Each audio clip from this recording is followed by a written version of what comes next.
We are thankful today to have Dr. Sean Jacobson to present his research on the Brainerd Mission Cemetery. Located near the historical villages of the Chickamauga Cherokees in modern-day Chattanooga, Tennessee, Brainerd Mission was one of the largest projects of Christian evangelization and civilization among the southeastern native tribes. Several leaders of the Cherokee Nation during the removal crisis were affiliated with Brainerd Mission throughout its existence between 1819 and 1838. This presentation will highlight the after-story of this witness site to the Trail of Tears, how it became forlorn and forgotten, how it was later claimed by Christian churches and the Daughters of the American Revolution, and how the grand vision to interpret the site as a living history museum was mysteriously abandoned in the mid-20th century. Although the cemetery is now a certified site along the National Historic Trail of Tears, what can we learn about the destruction of this historical setting? So Dr. Jacobson is a professor at the University of North Alabama. Let's please welcome him to the museum, and I'm sure he will take questions afterwards. Thank you, Brian. Well, it's a pleasure to be with everyone today. I'd like to again extend my thanks to Florence Museums and Arts, as well as the Alabama chapter of the Trail of Tears for making possible the speaker series and for the invitation to be here today. And I'm honored to be even a small contribution to an expanding discussion on the rich indigenous history of the Tennessee River Valley and how we can work as communities and in cooperation with Native nations to better tell these stories and inspire, as I hope to do today, to reinsert Native lives into the landscapes we inhabit. I'm here to share a story that intersects the study of memory, Cherokee history, and American Christianity as it plays out in a particular space and time. And it seems to be a happy accident that my presentation today acts as a sort of sequel to a presentation given here back in April by my UNA colleague, Dr. Marie Taylor, who's in the English department. Was anyone here for that April event, by the way? Okay, a few of you. So she narrated in depth the history of Protestant Christian missions to indigenous peoples here in the Tennessee River Valley, with the largest and most famous being, of course, Brainerd Mission, which is located in present-day Chattanooga along the Chickamauga Creek tributary of the Tennessee River. And so while this historic site is located about 2.5 hours, has anyone ever been to Chattanooga or actually visited this cemetery? I'm just curious. Okay. So it's about southeast of kind of downtown Chattanooga. It was part of it, as I'll explain here in a few minutes, becomes engulfed as part of this suburbanization and urban sprawl as Chattanooga grows during the 20th century. And so, yeah, it's located about 2.5, 3 hours away from us here, but its history and the way that the mission has been remembered certainly resonates throughout this entire region of the country. This is also a story about the evolution of a space and what those changes reflect about the people living in that area. So just as the Woodlands Mound right outside our windows here reflects both the continuity of indigenous history as well as the change and erasure of its setting reflected by the surrounding infrastructure, we can also see processes of change occur in this space. So for those of you who were not able to hear Dr. Taylor's talk back in April, I'll first provide a brief synopsis of the creation of this mission site around the period of forced Cherokee removal and the Trail of Tears.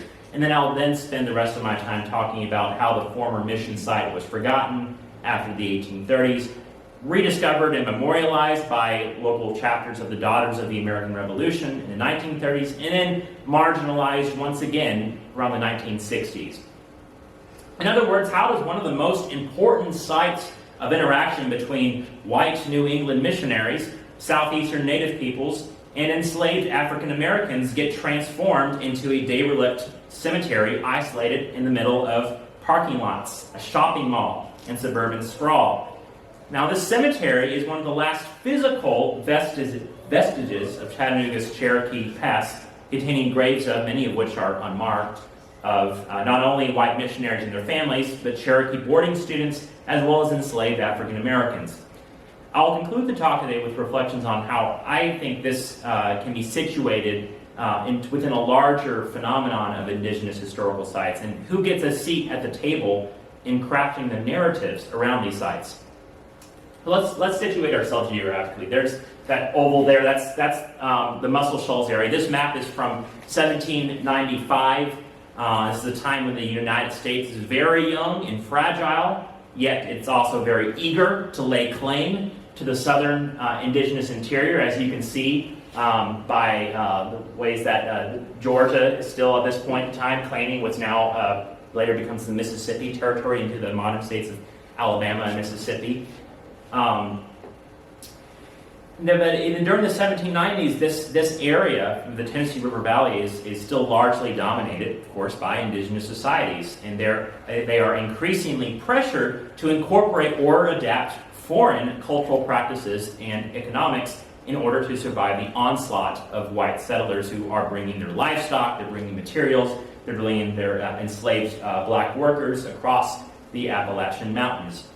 So the Tennessee River, as some of you may know, is a shared highway, particularly among Cherokee, Chickasaw, and Muskogee, or Creek peoples. So this heartland, the heartland of the Cherokee Nation is, of course, further east from us, really in the mountains of East Tennessee, what's now the Western Carolinas. But during the American Revolution, those population patterns are going to change. The most notable group of migrants coming westward from the mountains is a group called the Chickamauga Cherokee, led by a young warrior named Dragging Canoe, who was the son of another Cherokee diplomat, Attakullakulla, or the Little Carpenter. During the outbreak of the American Revolution, Dragging Canoe was revulsed by the policies of his father and older members of the Cherokee National Council in Chota, which is in eastern Tennessee, who had allowed for the shrinkage of Cherokee lands to avoid violence with the American settlers. Dragging Canoe then led a protest group that migrated down the mountains and then settled around that circle right there, the Chickamauga Creek, which is a tributary of the river. And from this, they will stage fierce military resistance against the colonies and later the United States. And of course, they're met with fierce brutality and utter devastation of Cherokee country, including the depopulation of entire regions. But nevertheless, the Chickamauga Cherokees, led by Dragging Canoe, put up a fight nearly an entire decade after the war against Great Britain has already concluded. So this, they keep going all the way until the early 1790s, trying to fight for their homelands. And so in the aftermath, the survivors in the Chickamauga Creek in the lower Tennessee Valley become known as the Lower Cherokee towns. They established towns across what's now northern Georgia, northeastern Alabama. Ironically, these same communities also brought forth a new generation of leadership that were more willing to adapt Cherokee society to more Anglo-American lifestyles, including mercantile economy, plantations, the owning of African slaves, and conversion to Christianity in some circumstances. It's also in the beginning of the 1790s that the United States federal government begins supporting more concerted efforts to quote-unquote civilize Indians to prevent future violence, as well as turn tribal entities into individual landholders that were headed by males. By contrast, most southern indigenous societies are matrilineal. The persons proposing these plans, namely President George Washington and his Secretary of War, Henry Knox, were not acknowledging the ways that Native people had already been doing cultural and economic innovation on their own terms in creating wealth, at least for certain classes of people. Most locally to here, the Colbert family, Colbert County, Colbert Ferry. You're a prominent Chickasaw family with blended Scottish ancestry who already participated in a market economy through things like the operation of the ferry over now, if you go to the Natchez Trace. Likewise, other Cherokee families took advantage of the annuity system provided through federal government treaties to grow wealth, especially families like James Vann, who was one of the wealthiest persons in the Cherokee Nation. He operated taverns like the one you see here, as well as the Ross family. Andrew Ross, his Greek revival home in DeKalb County, Andrew Ross was the brother of Cherokee Chief John Ross. But another instrument of U.S. efforts to break down this Indian identity was through conversion, specifically to Protestant Christianity. Settler expansion in the Tennessee River Valley is happening at the same time as the Second Great Awakening, which saw, as some of you may know, intense revivals and recommitments to Christianity, growth in church denominations, as well as an increased number of American Christians who are interested in evangelizing to non-Christian or quote-unquote heathen population and participate in various reform causes. Now, one of the largest of these missionary organizations was the American Board of Commissioners for Foreign Missions, otherwise the ABCFM. They are founded in Boston, Massachusetts in 1810. Now, the ABCFM, they're technically an interdenominational organization, but they're primarily run by Congregationalists and Presbyterians. So these denominations descend from the New England Puritans and famous theologians like Jonathan Edwards. They are Calvinist in their theology. Now, they are not the first or the only group to set up shop here in the South, but they will carry immense influence and favor from the federal government, who in essence contract the ABCFM to implement their civilization agenda. Now, I should also note that Native people are not passive in this. Many leaders actually participated in bringing missionaries to their towns to establish schools, not necessarily because they were interested in converting to Christianity, but a lot of them saw value in the trade skills and as well as the English literacy that the missionaries would offer for their nations. For one example here is Path Code. That's actually a letter from, it's in the University of Tennessee Chattanooga Library. It's a correspondence between Chief Pathkiller and Cyrus Kingsbury, who's one of the founders of the ABCFM missions, what will become Brainerd Mission. So that picture is there of Cyrus Kingsbury. And so, the ABCFM, they'll set up several missions throughout this area among the not only Cherokee but also Chickasaw and Choctaw nations. And so this is, I have to say, this is different than what occurs later on in the 19th century with the forced education of children who are removed from their families to boarding schools. By contrast, these mission schools, by and large, are voluntary. So in 1819, one mission that had been set up along the Chickamauga Creek, called Chickamauga Mission, is renamed Brainerd Mission after an 18th century Puritan missionary to the Lenape people in the Northeast. It receives funding directly from the federal government as part of their Civilization Act. And so for the next 19 years, Brainerd Mission becomes a hub for Christianization efforts among Cherokee, and other missions in the Southeast are actually modeled after Brainerd. At its height, Brainerd acted as a sort of model village that the New England missionaries hoped to replicate their own Anglo-American lifestyle and Protestant Christian values within the Cherokee Nation. So the mission operated not only a church, but it had a school, blacksmith shop, sawmill, gristmill, library, boarding houses, and other buildings, as well as a cemetery. Of course, the cemetery is the only thing that is surviving to this day. The mission had several notable Cherokee alumni who became highly literate in English and influential in their communities. Just a few examples, John Otzi, who went to seminary after graduating from Brainerd and made the first Cherokee translation of the New Testament from the original Greek. Elias Boudinot, who's the founder of the first Cherokee bilingual newspaper, the Cherokee Phoenix. The Brown siblings, David and Catherine Brown, who were both from the area that's now around Guntersville, a town called Creek Path. This is one of the lower town of the Cherokee Nation. Catherine Brown actually goes on to become one of the earliest Cherokee educators before her untimely death at age 23. Met a lot of the signers of the Treaty of New Echota, which was the treaty that officially ceded the remaining Cherokee homeland in the southeast for land in Oklahoma. A lot of the signers of that had been students at Brainerd Mission.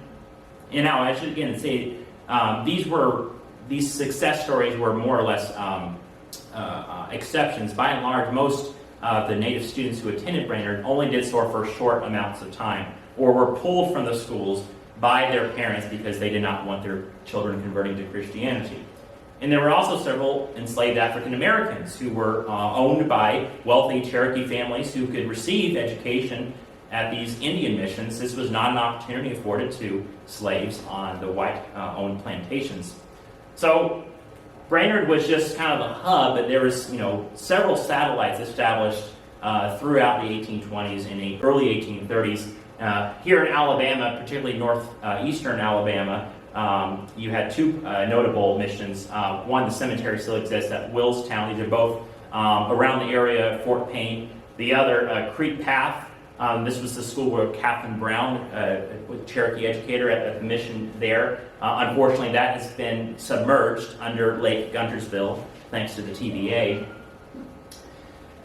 Most of these missions either closed or were relocated to Oklahoma in the lead up to forced removal. Brainerd Mission closed in August of 1838 as it became a roundup site for Cherokees placed into deportation camps around Ross's Landing, which is modern-day Chattanooga. Many of the people gathered at Ross's Landing would have been taken the water route along the Tennessee River. Some of them were stopping at Decatur and taking the TC&D Railroad to Tuscumbia Landing and then onward. Then there were also several others leaving Brainerd, the area around Brainerd, who would have taken the northern route, going through parts of Kentucky, Illinois, and Missouri.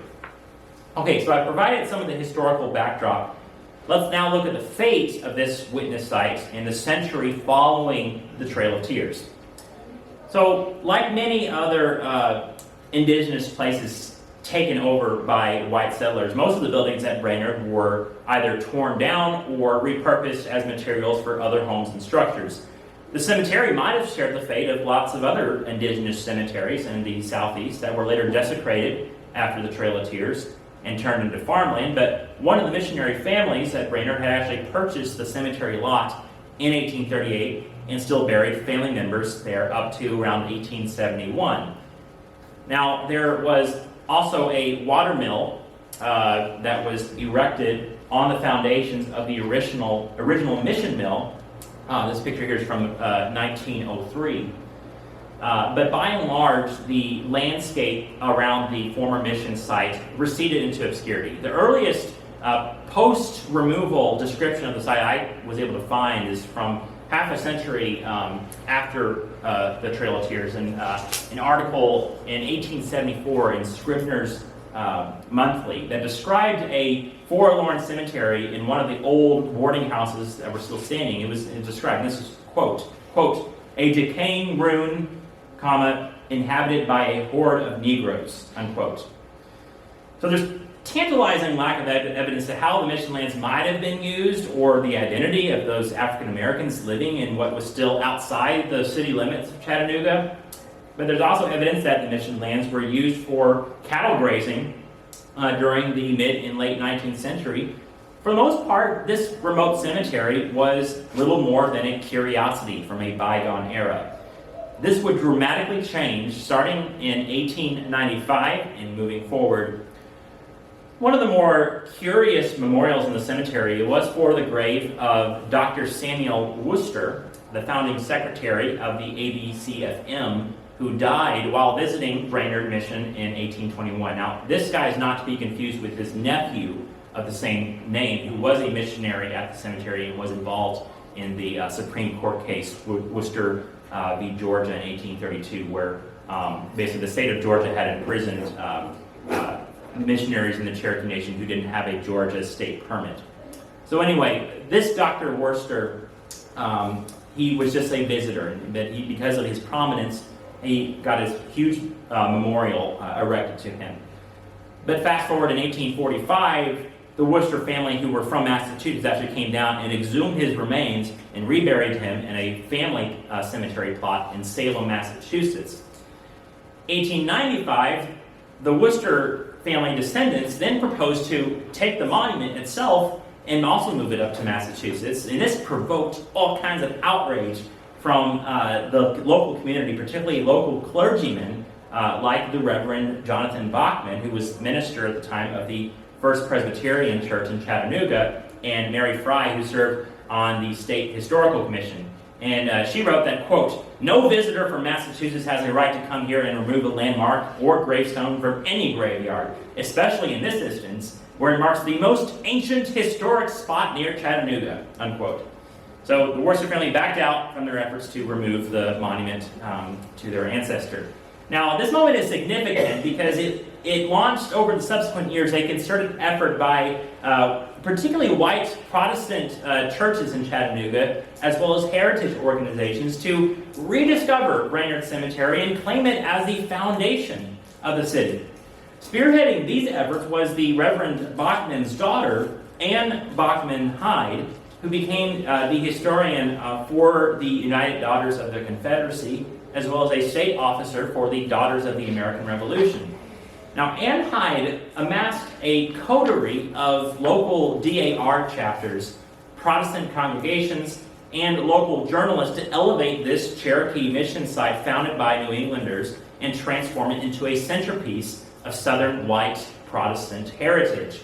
Now, the controversy of the Worcester Monument is a poignant example of how a New Englander with no ties to the South, who only spent a few weeks here, is transformed into a native son, and whose monument is featured as part of a sacred landscape.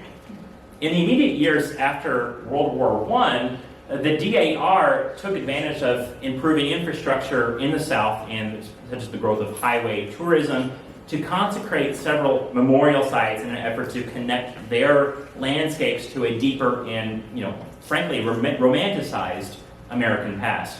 In this narrative, the quote-unquote good Indians were the enthusiastic participants in the growth of civilization and the amalgamation into white American religion and culture. So, for example, the DAR placed historical markers at Cherokee sites, like the grave of beloved woman Nanyehi, or Nancy Ward, in Benton, Tennessee, as well as the house of Chief John Ross at Red Clay Council Ground on the Tennessee-Georgia border. So together with fellow DAR officer and Chattanooga journalist Penelope Johnson Allen, Hyde and Johnson really pushed for the renaming of a road leading southeast from Chattanooga as Brainerd Road. In 1924, they arranged the erection of twin monuments on either side of the road, one side commemorating the pacification of the Chickamauga Cherokees by people like John Sevier and Evan Shelby. On the other side of the road was a monument describing the subsequent success of civilizing their children by Protestant missionaries at Brainerd. So the commemoration of the cemetery site took on more religious meaning through the association of another ally for the Daughters of the American Revolution, Chattanooga author and journalist Robert Sparks Walker. Walker had grown upstream from the Brainerd Mission site on the Chickamauga Creek. His boyhood home actually had been built by an 18th century Cherokee elder named Spring Frog, and his house was later seized and occupied by white settlers. Now, Walker was also known as a poet. He was very popular in his home community, and he actually considered his home and the spirit of Spring Frog to be his muse. Later in life, Walker actually will convert his boyhood home, the Spring Frog's former property, into a nature preserve called Audubon Acres. It's still there in Chattanooga today, thus cementing this association between a Cherokee figure with the natural landscape. Now, Walker was also a faithful member of the Pilgrim Congregational Church in Chattanooga. So when the church was fundraising to build a new sanctuary in downtown Chattanooga, Walker actually promoted the celebration of a Missions Sunday service held on the former mission grounds. Anne Hyde attended these annual events to give tours of the so this is a kind of early form of public history, engagement with the past through the physical site. You also had a daughter of Brainerd missionaries, his woman named Eliza Blunt Kirby, that produced at one of these events a pewter communion set right here that reportedly was the original communion chalice, pitcher, and plate used at the original Cherokee mission. So the Brainerd communion set is really interesting because it becomes a perfect prop during speeches given on the site of the mission by Walker, Hyde, and others who portrayed the Trail of Tears story and Brainerd Mission as the first station of the cross along a Cherokee Via Dolorosa of sorts. So in this revisionist history, the missionaries became the protagonists, leading a flock of Cherokee disciples out of the persecution and suffering they had experienced at the hands of the intolerant state of Georgia and the federal government, and into the promised land of Indian Territory, where they would go on to rebuild their lives. So in this vein of thought, the communion set became a device to situate Brainerd Mission as comparable to the Last Supper of Christ and his disciples. So both the First Presbyterian Church and Robert Walker's church, Pilgrim Congregational, both claim to be direct descendants of this original mission site. What's interesting is that this connection with Pilgrim Congregational is a little bit more dubious. They actually only started in 1914. They branched off from a local Methodist church and fashioned themselves Congregationalists to describe their form of church governance. However, Walker's promotion for a historical continuity and indigeneity with the origins of Chattanooga led him to push for Pilgrim Congregational Church to actually take foundation stones from the mill that had reportedly belonged to the mission site and use it as the cornerstone of the new church building they constructed in downtown Chattanooga. Walker later wrote that his interest in this historical activism with this church actually came out of pictures from Brainerd Village Shopping Center's grand opening in 1960, nor Eastgate Mall opening later in the 1960s, but from other documentary sources, there was at least a superficial acknowledgement to the Cherokee history of the site. So here's where the cemetery is, and then compare that to all of this shopping center development that was very, very rapid. Though they kept the name Brainerd for the shopping center, but this acknowledgement to any indigenous past was really tenuous. Other than the name Brainerd, the only references to some sort of indigenous past was the generic Indian stereotype. So, for example, at the grand opening, they had, and this is just from a newspaper article, they had a Choctaw man. I haven't found any other corroborating evidence. This guy who was named Chief Loafing Hound ran an information booth in a teepee in the middle of the parking lot, handing out Indian feather headdresses to children on opening day.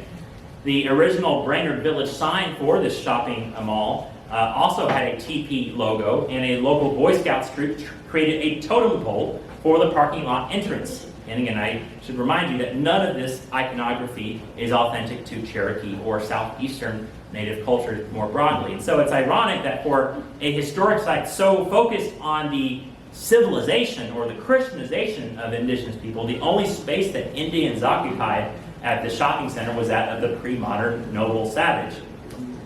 Oddly enough, I found very little, no written records left by the DAR during this time to describe their lamenting of the destruction of the mission site during the 1960s. And so, even to this day, however, they continue to maintain the cemetery site, although very little has changed since its restoration in the 1930s. The cemetery was added to the National Register of Historic Places in the late 1970s. In 2003, the site was certified along the Trail of Tears National Historic Trail. The main event that is held each year at the cemetery is an annual Flag Day, is a flag raising ceremony. And since 2002, these annual events have also included delegations from the Eastern Band Cherokee and the Cherokee Nation.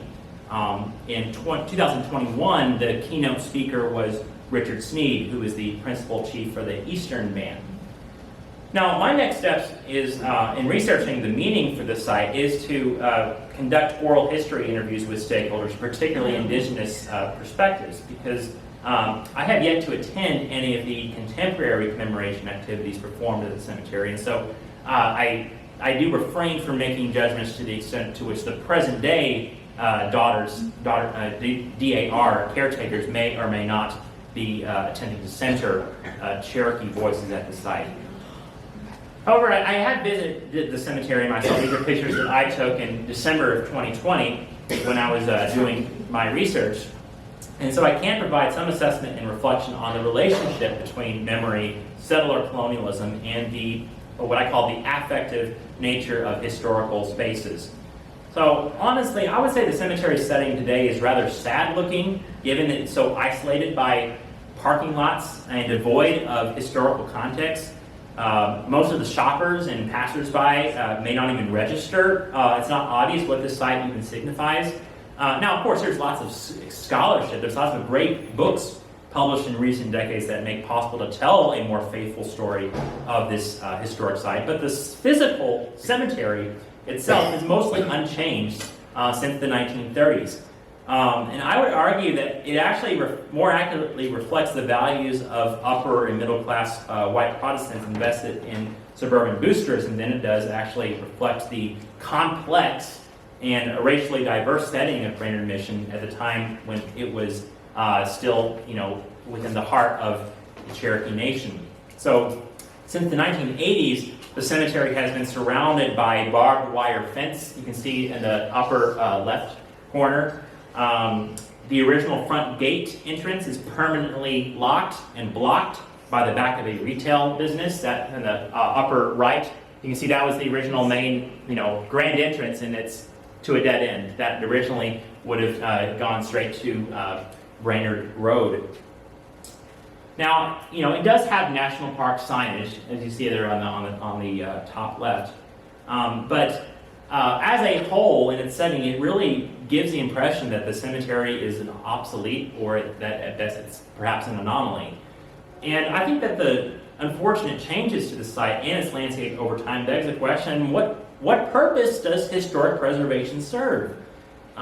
Back in a century ago, back in the 1920s, 1930s, these churches and these DAR chapters who organized to restore the cemetery, ostensibly they were wanting to recognize the past and the people buried there, but this act of preservation was also highly selective and whitewashed in the context of the Jim Crow era South. And as a result, I would argue that the historical revisionism of the early 20th century, meaning that the way that Cherokee removal was repackaged to tailor white Protestants' sense of religious identity and racial unity, this messaging of Brainerd Mission as the origin of Chattanooga and the origin of Christianity and civilization in the Tennessee River Valley had no real, again, this is my argument, it has no real true interest in preserving the much more deeply rooted indigenous history of this region. Now, and so there's really no contradiction between the erasure of the former mission lands and the construction of American civilization, because after all, aren't shopping malls, restaurants, residential subdivisions the very model of the American way of life, at least how it was in post-World War II America? And again, so as much as I'm being critical of the narratives that the DAR used to restore the cemetery, we still have to give them thanks for, because it is thanks to them that the cemetery still does exist and that we can even have this conversation today, and that Chattanooga still at least has some physical, tangible link to a Cherokee past. And so I conclude today by opening up for discussion. What are the uses for historical preservation? What are its limitations? I think that the story and fate of Brainerd Mission may have a lot of parallels, even where we're located right here, at a far more ancient site from the Woodlands era. Nevertheless, it's a place that's also witnessed the destruction of its historical setting for commercial use. And so where do we go from here? So that is actually all that I have for you today. Thank you so much for your time. I apologize for being lengthy, but I welcome your comments and your questions.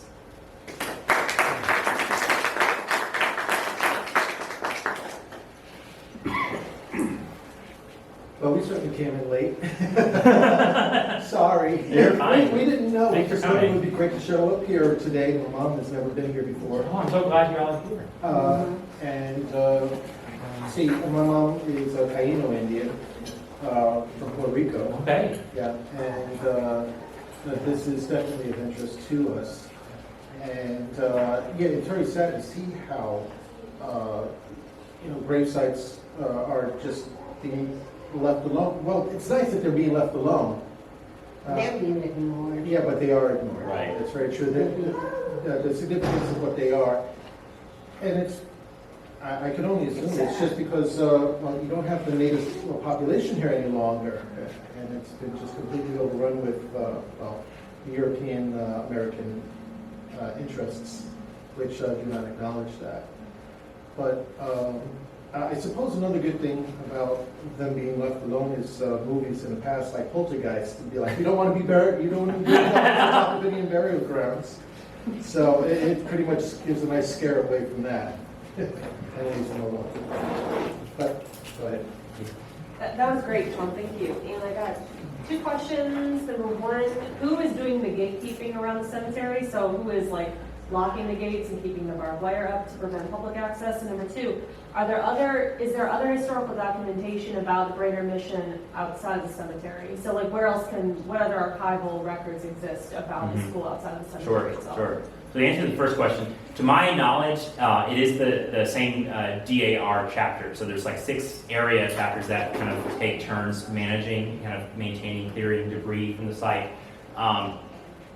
My impression that it was during the 1980s they had started noticing vandalism in the cemetery, and so that's when they decided to create the fence. And so when I visited, this was 2020, the front gate was locked, but I did hop the fence. But there was nobody, there was nobody there. So like, You again, trespass, just like you. yeah, I did trespass. But again, it's like, okay, like this kind of gets to that issue of like who has access to these sites and who has access to the narratives of these sites. And again, like I have to reserve my judgment because I haven't actually talked yet to contemporary DAR members. I mean, I would hope that they are cognizant of the need to change the narrative, but at the same time, because of their history, and it's kind of against their interest to try to see, or so it's like so if the DAR gets rid of it or they decide to sell it, okay, who should it go to? And then that's a whole another conversation. But the answer to your second question about archives and documentation.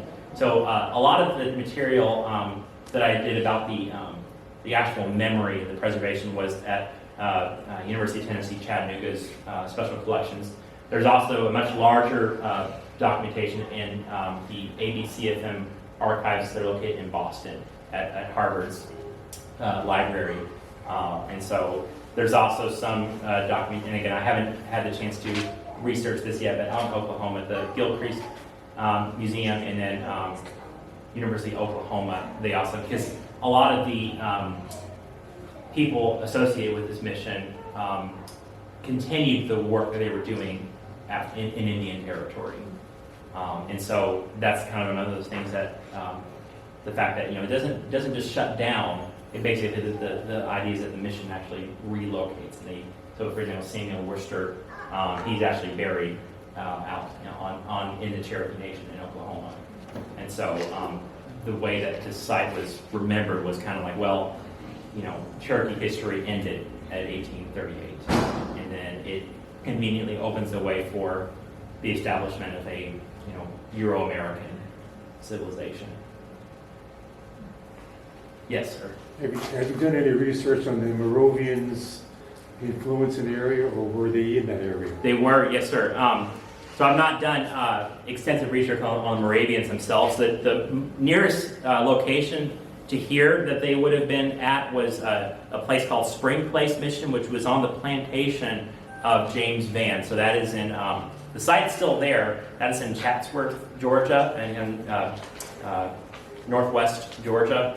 And what's interesting there, because when I was doing research here, I actually visited the Vann Historic Site, which is owned by the state of Georgia, but they actually maintain the mission grounds there. But unlike here, after the Vann and all of his enslaved people are evicted, white farmers come and basically actually pull out the headstones of the cemetery. And so it was only in 2002 when the State Historic Site used ground-penetrating radar to rediscover the graves of at this Moravian mission. But so the Moravians, they were actually the first Protestant missionaries to set up shop in this part, but they had relatively less success in converting Native Americans to Christianity. They actually ended up doing more work with the enslaved African Americans.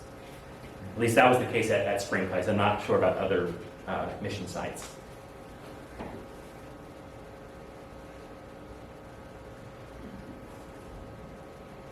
What should be done? I mean, you have a graveyard and it's just sitting there. It's obviously not known. Nothing is made of it. Mm-hmm. Is there any value in restoring it and trying to change this view? So the short answer is I don't know like exactly what should be done for this particular site.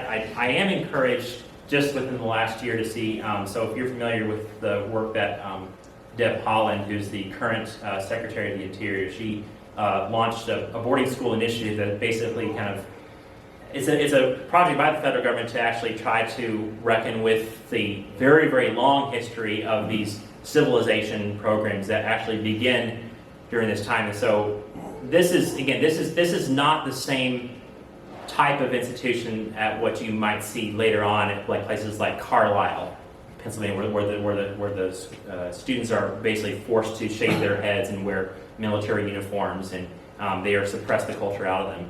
I mean, it's a spectrum. I mean, this was an effort to certainly try to change the culture, to get rid of that Cherokee identity, but because of the power dynamics were, at least with the missionaries, because they were there at the behest of the native elders, and so they could, in theory, be, kicked out if they were too abusive. And that actually did happen in other cases. There were a few mission sites in the Choctaw Nation there were some issues of sexual abuse. But needless to say, what do we do with this history? I think starting just by telling more accurate histories, acknowledging, hey, like there were also enslaved people here that were contributing to this mission site. As far as the physical place itself, again, it's hard because it's private property. It's the Daughters of the American Revolution maintain the site, and so any kind of revision or adding a new historical marker or interpretation would have to be done in collaboration with them. So yeah, I'm sorry if that doesn't fully answer your question, but there are efforts more at the national level to try to acknowledge these histories more, and my hope is that that conversation happening at the top will then seep down into noticing, hey, there's sites here in this area. It wasn't all just out on the reservations, or it wasn't just up in the Dakotas. I mean, we had these types of experiences happening here in our own backyards. I do have a question. Yes. And similarly to the Indian Mountain right on over here, you have the museum just standing right next to it, which is a very good venue for history and education. Is there anything similar for that, or is that just in the middle of an industrial graveyard? It's kind of the latter. I mean, the fortunate thing with this site is that it's in proximity to other sites that are interpreted very well. So, for example, I mentioned the John Ross home is located not too far from here, and then you, of course, less than an hour's drive down into Georgia, you have the New Echota historical site, which was the capital of the Cherokee Nation prior to removals, where the Treaty of New Echota was signed in 1835. You have, and it is on, again, I say, since 2003, it's been a certified site along the Trail of Tears. So just by association with other sites in proximity, that itself encourages more people visiting and maybe kind of going along the trail route. But if you're just taking this site in isolation, there's not really a whole lot you can do. So technically it's an outlier from the other educational historical institutions. I guess so. I mean, if you can contrast this with Willstown, which is another very similar ABCFM mission here in Alabama. You might have a similar situation where there's not much interpretation, but at least there is still more. Again, I have not visited there, so correct me if I'm wrong if you've been to Willstown Cemetery. But there's still more. It still retains more of the setting, that the way the land itself would have appeared before Cherokee removal. Right. Whereas we're here, it's like very obvious. Like there's zero, other than this weird cemetery sticking out like a sore thumb in the middle of the Right. industrial wasteland. You're saying it's almost like that history didn't even happen. Okay, thank you. Yeah. You mentioned that the missionaries kind of stepped in.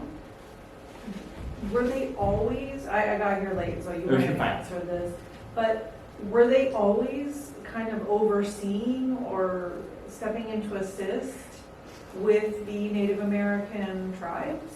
In many cases, yes, and that's because they were basically, a lot of their funding was coming from the federal government. And so they were actively working as middlemen between, Native elders as well as, Indian agents sent by the federal government. And so, one of the more encouraging parts of this otherwise very tragic story is that these people were largely standing up for Native sovereignty, even though they had very, warped paternalistic views about Native culture, and that they were trying to, they as I said, they had no interest in trying to preserve like Native religion or Native culture. But nevertheless, compared to what white Georgians were doing and trying to actually get them, they were actually honoring, hey, this land is being given to them by God. They have a natural right to possess this land. Now, that is not always the case. For example, there was another, more infamous case up in Indiana and Michigan. There was a Baptist missionary named Isaac McCoy who was very vocal about. He gave moral arguments for the case of removal, and so he was very much favored by people like Andrew Jackson or Lewis Cass, who was the governor of the Michigan territory at that time. So there were arguments between different missionaries about, this whole removal debate. Yeah. And one more question about labor. You mentioned that they were working trades in the school. And you may not know about this, but my only point of reference for Native boarding schools is Carlisle, which is very prison-like. And that very much parallels like the early history of U.S. prisons, in which people were creating working trades, and then also convict leasing in the South and Southeast, where the labor practices were really exploitative, and folks were literally building infrastructures but not getting paid for that labor. So I'm wondering if that was the kind of trade-based learning they were performing at Brainerd, or if it was a little. It was a spectrum. So this is a period of a lot of flux and changes, and even the ideology. And so, at first, some of these schools actually were teaching what we would consider today a liberal arts education. And so, this was still kind of based on that 18th century European Enlightenment model, where everyone, has equal rationality and capacity to learn and excel. And the idea is that you learn these liberal arts taken from, European Christian societies, that will then transform the native populations. 1820s, 1830s, you have a big, philosophical shift towards romanticism and other types of more racially based ideology that says, well, no, because of their blood, they are incapable of learning the higher level skills. And so, and this idea is very twisted, but that's kind of when you see the rise of, hey, we need to teach them trade-based skills because they are more suited, just like black slaves, for more manual labor. That's their way of improving, because it's unrealistic for us to expect them to perform as doctors and lawyers and other, So this was kind of this liminal space where. I hope that kind of addresses your question. So yeah. I have one final question. Yeah, of course. Before America, the continent of America was called America, what did the Native Americans call the land that they were living on? Turtle Island is the name that's most commonly accepted for indigenous North America. Really, Turtle Mhm. Island? Yeah. Thank you. Okay, very cool. It's very interesting how you sort of get away from the origin of this place, you know, of the states, of the way the Indians lived here, and then to be treated, with me, that just didn't gel in my mind, you Mhm. know, to have such disrespect for the nature, for the Indians, the way they lived. Contemptible, yeah. It's like they just believe there should be just one culture, you know, one language. And that's kind of disturbing to me. Mhm. That's it's like, I'm originally from New York City. I grew up, like, tomorrow is my birthday, I'll be 87 Oh, happy years old. birthday. And I grew up in the immigration, you know, everyone coming to the United States through the island, Ellis Island, you know, and being so happy when they would see the Statue of Liberty. And it was open arms. And we did have communities because that's the way they felt more secure because of their language barrier until they learned English to assimilate. It takes time. It isn't until the first generation afterwards that actually knows the language very well, but the originals, like, they stick to their own and their culture and whatever. And I grew up with Italians, and I grew up with Polish. I grew up with Jewish, from those that were coming from the prisons. I had friends that had the numbers still. So the Indians, you didn't even hear anything about Indians. Nothing was taught. Mhm. I became a teacher, and like, that didn't exist. I mean, you would teach a little something during the month that they celebrated, Sure. you know, but you didn't really get into the history of it. The only thing we knew about Indians was what was on black and white television, cowboys and... Right. That's the Western shows, the Western Right. movies for those up north, yes. Yeah, that's all that we were exposed to during that time. It's Yes. very true. And now, taking a deeper interest in the true Native history, in the same way that she says that a new culture comes in and they stick with their own language and their own community, they tend to overwrite what already previously existed, Right. and that's a perfect example of it. Right. And that's what I think is so important. Why the land itself is so important to understanding Native cultures is just like we have here. Is like, you know, when we're destroying the land, that is destroying, you know, that people's memory, and it's destroying, you know, instead it's no wonder why, including myself, people grew up, you know, surrounded by kind of modern infrastructure, not having any point of connection to the much more ancient history of these spaces. And so that's why I think, as tragic as all of this is, I think it's still significant that this site still exists, even though it sticks out like a sore thumb, and even though it's tragic what happened around it. You know, it's a conversation piece, and I think that's what, you know, keeps the fight going. It's, I'm sorry. That's okay. I just Googled Trail of Tears, Tennessee, Brainerd Mission Cemetery, and there are several listings. There's a geotourism, national park, it's on the national park place, national park website. Trail of Tears stop number 6 on a YouTube channel. So at least there is some interpretation. While it's not at the site, you know, it's a shame that they can't have something to direct you to that. Of course, I'm a big believer in QR codes because it's just simple. But, you know, to get you to something that would give you more interpretation to it. But at least there's something here that people can read about. perhaps that's the angle.